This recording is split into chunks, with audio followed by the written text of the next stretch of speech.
Hello, little cake babies. Today we are turning boxed Funfetti cake into what tastes like a homemade cake, but it's half the work. Because I'm lazy.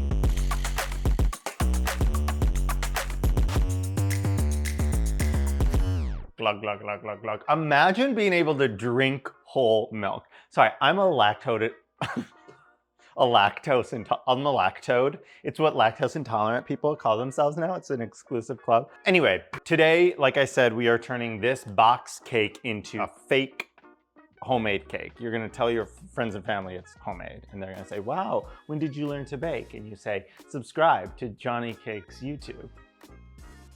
And then they will, and if they don't, you need to cut them out of your life, honestly. This is not my first make your box cake taste better video. And if you've seen the other ones, you know that I do a lot of swap outs. So the box calls for certain things and we just swap a lot of those out. Today though, we do have some swap outs, but we also have a couple of additions that are not swap outs, that are just extra things we're gonna add to make our cake extra flavorful. So let's get started. The first step is for me to say goodbye. I'm gonna go back here, don't miss me too much. I'm gonna set my oven to 325 as opposed to 350. The reason for that is because a lower temperature makes for a more even rise so that our cake is less likely to cook unevenly. You ever get those domed tops on your cakes? If you're new here, you know how much I hate domed tops. So we gotta get rid of those tops. So our first swap out is adding an extra egg to what the box calls for. The box calls for 3 eggs. We're gonna add 4. Actually, you know what I noticed? On the back of this box, it's, oh no, that's if you wanna add egg whites. Don't just do egg whites. Oh my God, don't just do egg whites. That is a, let me tell you something. You want the yolk. I think in like the 90s or the 2000s, we decided that like baking and desserts should be like low fat. So people started taking the yolks out of their cakes, and it will make for a drier cake. Use the yolk. The reason I start mixing the eggs without anything else in the bowl is that it's easier to break up the yolks and get these mixed together when there's not other liquid in the bowl. Our next swap out is adding milk in place of water. So whatever amount of water the box calls for, just swap out for that exact measurement of milk.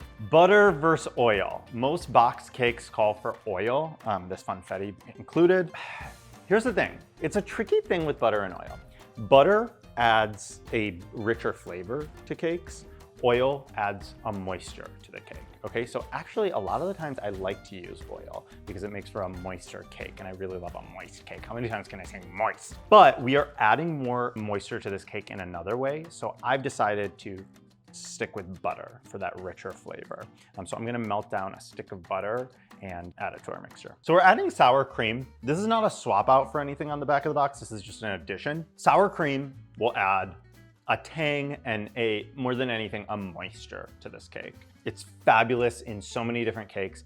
You can use mayo, you can use sour cream, you can use Greek yogurt, just something that's full fat. We're gonna add a half a cup of this. I love how you can squeeze it. I'm just gonna kind of eyeball a half a cup.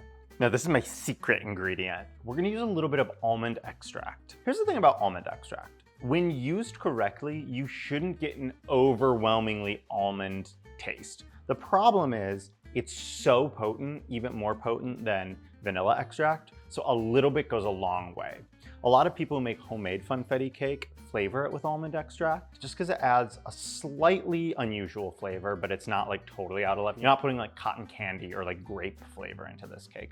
Almond just fits in with the Funfetti of it all. It's like a light flavor, but it's different than your normal vanilla cake.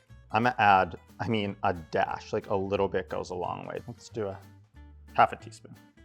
All right, we're gonna mix this up. Oh, it smells almondy and delicious. All right, finally we have to add our Funfetti cake mix, and sorry. It was really hard for me to even look at the Pillsbury Dough Boy.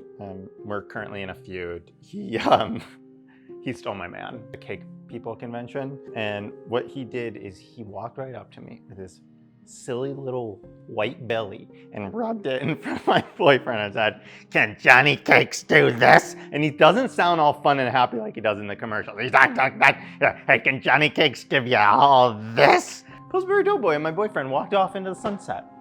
So anyway, it's really hurtful, but I'll get the last laugh because I'm gonna chunk it nines. So we're gonna add this in.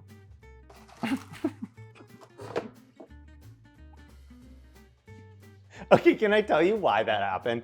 When I was a kid, I would watch these baking shows and they would pour, like Rachel Ray or like Sandra Lee would always use box cake mix, which like, by the way, why were they using box cake mix on the Food Network? I say as I'm doing a video tutorial. Anyway, they would always pour it like straight from the box, like this.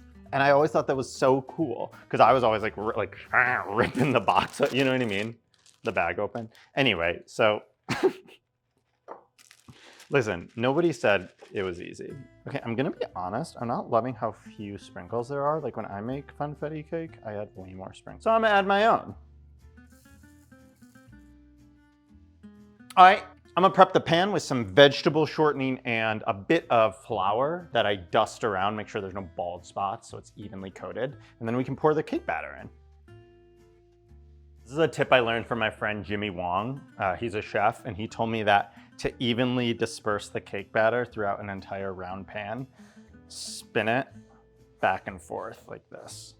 This is my impression of what a kid thinks driving a car looks like. Remember when we thought you were always why did we think that this is how you drove a car when we were kids? So now we're gonna go ahead, pop this in the oven for, I mean, it depends on your oven. Since we're baking at a lower temperature, probably gonna take like 30 minutes. Hey, do you like my doggy socks?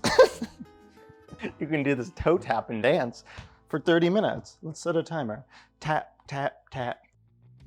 And I've been dancing for 30 minutes. All right, so let's take the cake out of the oven and eat it.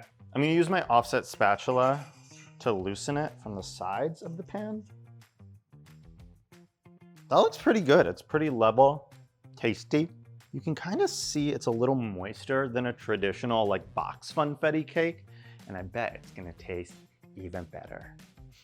Let's try.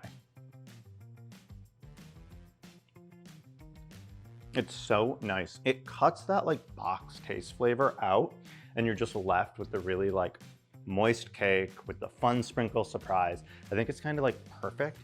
It's a way to elevate a box cake without having to go out and buy a million ingredients and make it homemade.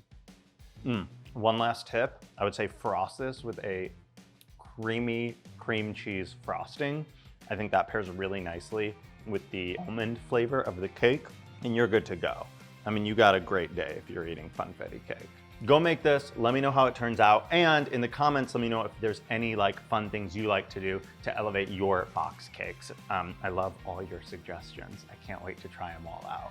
But don't tell me to like put sardines in a cake, because it's not gonna happen.